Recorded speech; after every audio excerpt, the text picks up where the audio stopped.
Good morning, good afternoon, and good evening, depending on the time zone. If you are first time you are watching me, I say welcome to my Facebook page. Follow me on my YouTube page and subscribe at Mazi-UC. On today's topic is focused on Elowa. English language is in reincarnation. Elowa dịka na omenala na ọdịbendị, especially Igbo language, believe na a na-anọrụ mmadụ ụwa. A na-anọ ụwa site mgbe onye ahụ nwụrụ. Onye ahụ nwa ọ ga-alaghachikwa n'ụwa.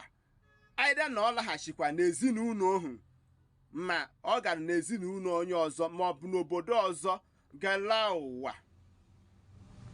Ọ bụrụ na ịlụ ụwa bido, ọ ga-amụrụ mmadụ ka ịlụ ụwa ji ebido.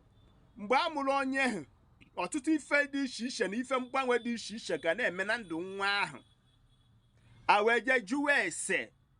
Eje jụọ ese den ewe kwue na onye n'ọrụ ya ụwa, ma bụ onye dị otu a n'ọrụ onye dị otu a ụwa. Ọnya bụ oge ha ebido gabe onye n'ọrụ mmadụ ụwa. Ga-eweta mkpụrụ ọjị na ọtụtụ ife dị iche iche dịka dị mgbene were jee mee ife a na-akpọ ikene onye lọrụ ya ụwa. Ịlụ ụwa dịkwa ezigbo mma n'ala Igbo anyị. Ọ bụrụ na onye biri ndụ ya ọfụma nwa, a na-alaiki ka ọ lọrụ mmadụ ụwa. Ọnya bụ na ọ bụrụ na mmadụ lọrụ mmadụ ụwa, onye ahụ ọ nọrọ ụwa, ọ bụrụ na akwabeghị onye ahụ n'ọrụ mmadụ ụwa, achọpụta n'oge ma na onye ahụ ọ nọrọ ụwa ama nje ebe a na-akwa onye ahụ rie ife ọbụla eji were kwa onye ahụ, n'ihi na ọ dị ka onye ha abịachiakwala azụ n'ụdị mmadụ site na onye ọ nọrọ ụwa. Ọ bụrụ na onye biri ajọ ndụ wee nwa, ọ naghị alọghachikwara mmadụ ụwa, n'ihi na eji eme ọtụtụ ife dị iche iche wee tụpa ya n'ajọ ọfịa, gwa ya na ọ ga-anọ ebe mmadụ anọrọ maọbụ mmadụ ebiro. Ịlụ ụwa, ndị ụka ekwenyere na a na-arọrụ mmadụ ụwa, mana omenala na ọdịnala Igbo anyị kwesị ike na ịlụ ụwa na-adị. Ọ bụrụ na ị na-ege okwu m, ịma ife bụ ịlụ ụwa, akọwago ogologo ife a, ngwa jụọ ajụjụ.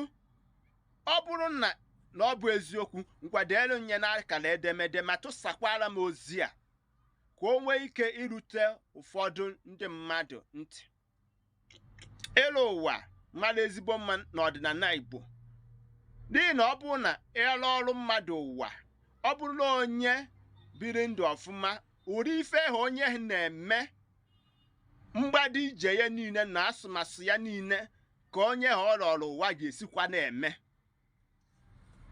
And ịkpọọ ya afọ onye ha ọ na-anabata, nke na-agbagwoju anya, na-agwụ ike n'aya ụfọdụ ọtụtụ bụ na ọ bụrụ na ịbịa kpọwa afa onye ha abụghị onye n'ọrụ ya ụwa, jee kpọwa nwa ha afa ọ nwatakịrị ha afa ahụ ma ọ bụ onye ha afa, nwanne m, ife dị iche iche je na-eme n'ime ndụ onye ahụ, nke nwa bụ nne ma ọ bụ nna nwa ahụ enweghị ike ịmatanụ, n'ihi na a na-akpọ ya afa abụghị afa eji were mara onye n'ọrụ ya ụwa.